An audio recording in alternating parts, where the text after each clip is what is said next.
अस्सलाम वालेकुम नाज़रीन कराम, मैं हूं आपका होस्ट अयाज अहमद और आप देख रहे हैं हमारा यूट्यूब और फेसबुक चैनल। नाज़रीन कराम, आज के दिन इंतहाई अहम और बड़ी डेवलपमेंट्स हुई हैं। सबसे बड़ी डेवलपमेंट हुई है प्रेसिडेंट हाउस के अंदर। सदर आरफ अलवी ने कौमी असम्बली का इजलास बुलाने के लिए उनकी टेबल के ऊपर जो समरी पड़ी हुई थी वो समरी उन्होंने वापस भेज दी है। इमरान खान के लिए आज दो दरखास्तें थी इस्लामाबाद हाई कोर्ट में, दोनों निपटा दी गई हैं और इमरान खान की जमानत के ऊपर भी आज अहम डेवलपमेंट हुई है। मरियम नवाज को आज वजीर आला मुंतखब किया गया है।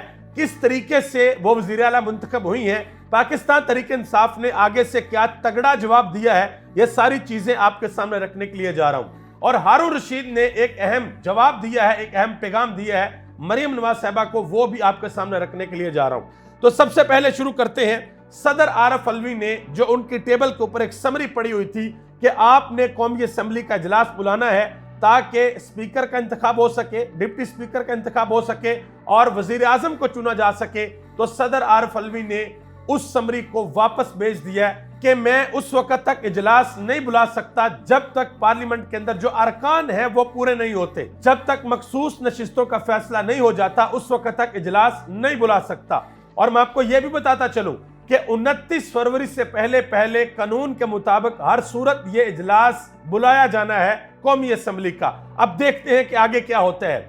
इमरान खान के दो केसेस, दो दरखास्तें आज इस्लामाबाद हाई कोर्ट के अंदर थी। एक तो यह दरखास्त दी गई थी कि जब भी इमरान खान के साथ मुलाकात करने के लिए उनकी फैमिली जाती है या उनके वकला जाते हैं तो दो फरिश्ते खड़े कर दिए जाते हैं, एक इमरान खान के साथ और एक उनके वकला के साथ, या जब उनकी फैमिली मिलने के लिए जाती है तो उनके साथ। तो इस्लामाबाद हाई कोर्ट के अंदर यह दरखास्त दायर की गई थी कि हमें प्राइवेसी दी जाए, हमारी बातों को ना सुना जाए। तो आज इस्लामाबाद हाई कोर्ट ने कहा है कि बिल्कुल भी कोई भी साथ खड़ा नहीं होगा और यह भी कहा है कि अगर कोई कागज या पेंसिल इमरान खान के वकला लेकर जाना चाहे तो वो भी इजाजत होगी। और इसके अलावा इमरान खान की जमानत का केस जो आज लगा हुआ था उसके अंदर बड़ी डेवलपमेंट ये हुई है कि आज नोटिस जारी कर दिए गए हैं और जुमेरात तक इस समाअत को मुलतवी कर दिया गया है। अब आगे आ जाए, पंजाब असेंबली के अंदर आज मरियम नवाज साहबा को वजीर आला मुंतखब किया गया है और कुरानी आयात के साए तले मुंतखब किया गया है। और पाकिस्तान तहरीक इंसाफ का यह कहना है कि मरियम नवाज साहबा फॉर्म 47 की वजीर आला हैं, ये फॉर्म 45 की वजीर आला नहीं है।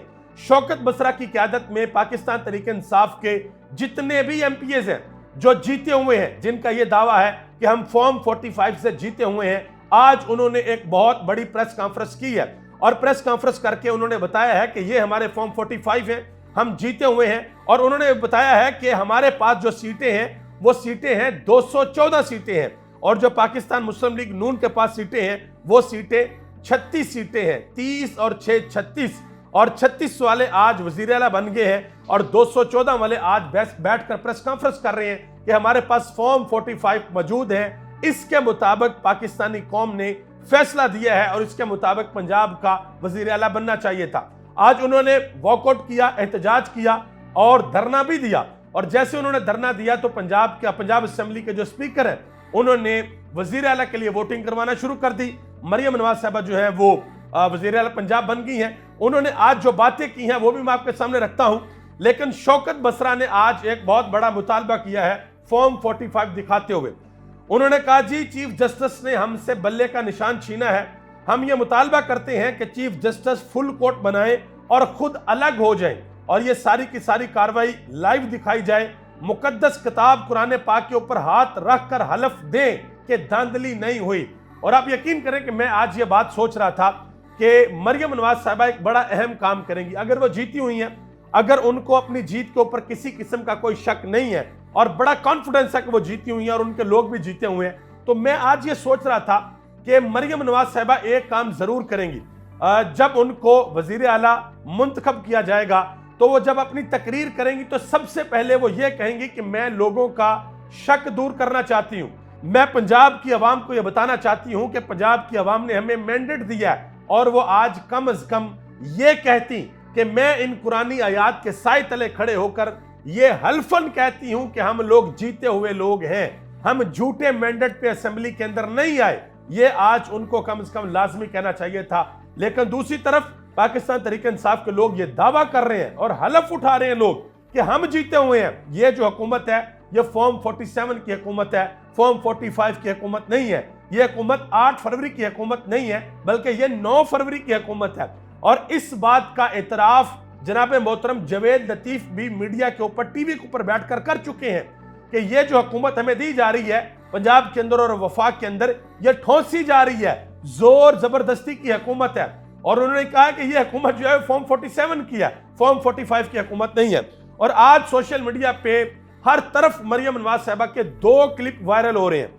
एक क्लिप उनका वो है जो उन्होंने वॉइस ऑफ अमेरिका को, वॉइस ऑफ अमेरिका उर्दू, उनको जो इंटरव्यू दिया था, उन्होंने कहा था कि वो रास्ता मुझे भी आता है, वो रास्ता बड़ा आसान है, उस रास्ते में झुकना पड़ता है, हाथ जोड़ने पड़ते हैं, जूते उठाने पड़ते हैं, या गालबन शायद पॉलिश करना पड़ते हैं। तो एक तो उनका वो आज बहुत ज्यादा क्लिप वायरल हो रहा है, और दूसरा क्लिप जो मंसूर अली खान के साथ उन्होंने पॉडकास्ट किया था, और मंसूर अली खान ने कहा कि ये JIT की रिपोर्ट है, ये टैक्स रिटर्न में ये गाड़ियां हैं, आपको हर साल तोहफे मिलते हैं, कभी 30 मिलियन, कभी 32 मिलियन, और हर साल ये इंक्रीज होते जाते हैं। तो मरियम नवाज साहिबा ने उस पर कहा था कि ये वीडियो बंद कर दें, इसको ना चलाएं। तो वो क्लिप भी बहुत ज्यादा वायरल हो रहा है। और ये आप जरा देख लें, महर शराफत अली ने आज ट्वीट किया, जिनका मुकाबला हुआ था PP की सीट पे मरियम नवाज साहिबा से, जिस सीट पे मरियम नवाज साहिबा वजीर आला मुंतखब हुई हैं। उनका यह दावा है कि मरियम नवाज को जो वोट मिले हैं वो 23,598 हैं, और महर शराफत अली को जो वोट मिले हैं वो 24,492 हैं। और महर शराफत अली PP 159 से जीते हुए हैं, और आज उन्होंने ये ट्वीट किया है। तो मरियम नवाज साहिबा भी एक तरह से फॉर्म 45 नहीं दे सकी, उनको दे देना चाहिए था, जिस तरीके से बिलावल भुट्टो जरदारी ने दिए हैं। उन्होंने ट्वीट करके अपना हल्का, जो उनका लाड़काना वाला हल्का है, उन्होंने सारे के सारे फॉर्म 45 अपलोड कर दिए, क्योंकि वो जेन्युइनली वहां से जीते हुए थे। तो इसी तरह से मरियम नवाज साहिबा को भी फॉर्म 45 दिखाने चाहिए थे। बहरहाल आज उन्होंने कहा, जी मेरे दिल में किसी के लिए इंतकाम या कोई बदले का जज्बा नहीं है, यह मरियम नवाज ने कहा। और भी बहुत बड़े अहम ऐलानात किए हैं कि पंजाब के अंदर हम ये करेंगे, हम यूथ के लिए ये करेंगे, हम लोगों को घर बना के देंगे, फ्री वाईफाई देंगे, सारा कुछ। लेकिन जो उन्होंने कहा, जी मेरे दिल में किसी किस्म का कोई इंतकाम नहीं है, कोई हम लोग इंतकामी कार्रवाई नहीं करेंगे। तो इसके ऊपर हारून रशीद ने उनको जवाब दिया। उन्होंने कहा, जी इमरान रियाज क्यों उठा लिए गए, जबकि चीफ सेक्रेटरी और IG को आपकी अतात का हुक्म हो चुका था। आपके वालिद ग्रामी मेरे अदारे से मुझे बरतरफ करने की शर्त क्यों आयद की आपके वालिद ग्रामी ने, और हामिद मीर पर ऐसी बरहमी क्यों है। ये आज हारून रशीद ने पूछा है, जवाब पूछा है। और राना सनाउल्लाह साहब ने एक बयान दिया कि मरियम नवाज साहब अपने वालिद के कदम, नक्शे कदम पर, नवाज शरीफ के नक्शे कदम पर चलेंगी। तो हारून रशीद ने कहा, यानी कि फिर लूटमार, यानी कि भारत नवाजी, यानी कि इंटरनेशनल एस्टेब्लिशमेंट से हम मांगी और मुखालफिन से मुसलसल इंतकाम, अगर मरियम नवाज साहबा ने अपने वालिद के नक्शे कदम पर चलना है। और हमने आज इसका कुछ नज़ारा भी देखा है। जिस वक्त लोग जा रहे थे पंजाब असेंबली के अंदर, तो इनके एक MPA हैं सुहेल शौकत बट, उन्होंने कैमरों के सामने आज ये कहा कि आप लोग असेंबली जाएं और जो आपको रोके उन्हें लम्हे पालो, यानी कि उसको लटा लो नीचे। ये आज कैमरों के सामने ये सारा कुछ हुआ है। और उन्होंने ये भी कहा है मरियम नवाज साहिबा ने कि लाहौर को फ्री वाईफाई मिलेगा। वो लहदा बात है कि पाकिस्तान के अंदर 6-7 दिन से ट्विटर ही बंद है। भाई ट्विटर ही बंद है। पाकिस्तान की IT इंडस्ट्री को उमर सैफ साहब बहुत ऊपर लेकर जाना चाहते हैं, खुद ट्वीट करते हैं VPN लगा के, हमारे निगरान वज़ीर आज़म ट्वीट करते हैं VPN लगा के। पाकिस्तान के अंदर वो सोशल मीडिया ऐप बंद है जिसके ऊपर लोग पूरी दुनिया में अपनी राय का इजहार करते हैं। तो ये भी एक बड़ी अहम बात। एक और वीडियो बहुत ज्यादा वायरल हुई, मरियम नवाज साहिबा आज जब आ रही थी तो उस्मा करदार उन्होंने गले मिलना चाहा, तो मरियम नवाज उनका हाथ पकड़ के उनको पीछे कर दिया, यानी कि ये एक तरह से तज़हीक है। और इसके अलावा एक और डेवलपमेंट भी हुई है, वो ये हुई है कि जिस जगह पर मरियम नवाज ने बैठना था, उनके MPA पिछली लाइन में ये झगड़ते रहे कि भाई मैं बैठूंगा मरियम नवाज के पीछे, और एक MPA तो दूसरे की गोद में भी बैठ गए कि जी मैं बैठूंगा इधर, बेशक मुझे आपकी गोद में बैठना पड़े, मैंने मरियम नवाज के पीछे बैठना है। बाद में फिर उठा के उनको साइड पे किया गया। आगे आ जाए जी, उस्मा बुखारी साहबा ने एक बड़ा ऐलान कर दिया। उन्होंने कहा, जी मैडम चीफ मिनिस्टर की जो तौहीन है वो किसी सूरत काबिल कबूल नहीं होगी कि कोई उनकी ट्विटर के ऊपर तौहीन करे, कोई उनके खिलाफ टिकटॉक की वीडियो बनाए या सोशल मीडिया पे कोई बात की जाए। तो भाई पाकिस्तान के आइन की तौहीन, पाकिस्तान के चीफ जस्टिस की तौहीन, पाकिस्तान के अदारों की तौहीन, उसके बाद एक और चीज आ गई है तौहीन मरियम नवाज, यानी कि आप मरियम नवाज साहिबा के बारे में कोई ऐसी बात नहीं कर सकते कि उनको ये लगे कि मरियम नवाज की तौहीन है। और हो सकता है कि भाई इसके ऊपर कानून भी पास हो जाए, बहरहाल आने वाले दिनों में देखना है। समीना पाशा ने एक बड़ा अहम ट्वीट किया। उन्होंने कहा जी पंजाब आने वाले दिनों में पुलिस स्टेट नजर आएगी। पिछले 2 साल की तरह मीडिया अताब का शिकार रहेगा, ऑपोजिशन पर सख्ती की जाएगी। जब हुक्मरानी का इखलाकी जवाज ना हो तो फिर डंडे के जोर पर ही हुक्मरान बनाया जा सकता है। हर काबिज की यही कहानी होती है कि जो बंदा भी आता है उसको मैंडेट नहीं मिलता, वो काबिज बन के जब हुक्मरानी करता है तो वो इसी तरीके से करता है। और इसकी एक मिसाल छोटी सी मैं आपको देता हूं। वो एमपी है जिसने रायवंड से पाकिस्तान मुस्लिम लीग नून के उम्मीदवार को हराया, जिनका नाम है अहमर भट्टी। उनको जेल की सलाखों के पीछे बंद कर दिया गया है और उनको यह कहा गया कि आप नून लीग ज्वाइन करें। उन्होंने नून लीग ज्वाइन नहीं की और उनको जेल की सलाखों के पीछे बंद कर दिया गया। और आज जो प्रेस कॉन्फ्रेंस की है पाकिस्तान तहरीक इंसाफ ने, उसमें भी ज्यादातर लोगों ने यही कहा कि जी हमें यह कहा जाता रहा कि नून लीग ज्वाइन कर लो जितवा दिए जाओगे, या इस्तेकाम पाकिस्तान पार्टी ज्वाइन कर लो जितवा दिए जाओगे। तो जिन जिन लोगों ने ज्वाइन नहीं की उन लोगों को हरवा दिया गया है। अब आगे आ जाए जी, काजी फाजीसा साहब ने आज एक बड़ी अहम बात की है। उन्होंने कहा जी हम ऊपर वाले से डरते हैं, यहां तो छूट हो जाएगी, ऊपर छूट नहीं होगी। ये काजी फाजीसा साहब ने आज एक बात की है। अब इसके ऊपर मैं तो कोई बात नहीं करूंगा, लेकिन आलिया हमजा ने एक अहम बयान दिया।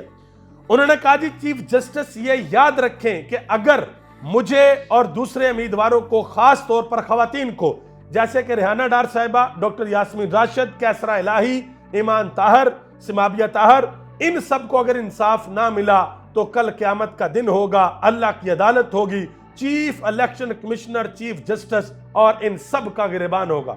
ये आलिया हमजा ने आज बात की है। और इसके अलावा कराची से जो पाकिस्तान तहरीक इंसाफ के लोग जीते हुए थे, कराची की असेंबली की, जो सिंध की असेंबली है, उनकी सीटों पे उन्होंने भी आज प्रेस कॉन्फ्रेंस की है और अपने फॉर्म 45 सामने रखे हैं। अब सबसे बड़ा मसला भाई फॉर्म 45 का यह देखना है कि एमक्यूएम, पीपल्स पार्टी और नून लीग उन सीटों के फॉर्म 45 कब सामने लेकर आएगी जिन पर पाकिस्तान तहरीक इंसाफ ये दावा कर रही है कि हम जीते हुए हैं। और मजे की बात यह, अभी तक इस बात की मुझे समझ नहीं आई कि इलेक्शन कमीशन ऑफ पाकिस्तान इस बात का पाबंद है कि 14 दिन के अंदर अंदर उन्होंने अपनी वेबसाइट के ऊपर फॉर्म 45 लगाने हैं, लेकिन उन्होंने भी अभी तक फॉर्म 45 नहीं लगाए। ये हमारे इलेक्शन कमीशन का हाल है।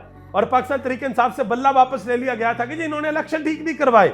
और ये जनरल इलेक्शन के अंदर जो जुर्लू फेरे गए हैं, हमारे चीफ जस्टिस साहब बिल्कुल खामोश बैठे हैं, किसी किस्म का कोई एक्शन नहीं है, कोई सो मोटो नहीं ले रहे। दुआ करें अल्लाह ताला इस मुल्क पर अपना खास फजल और करम फरमाए। आप सबका बहुत बहुत शुक्रिया। पाकिस्तान जिंदाबाद, पाकिस्तान के अवाम और पाकिस्तान के इदारे पाइंदाबाद।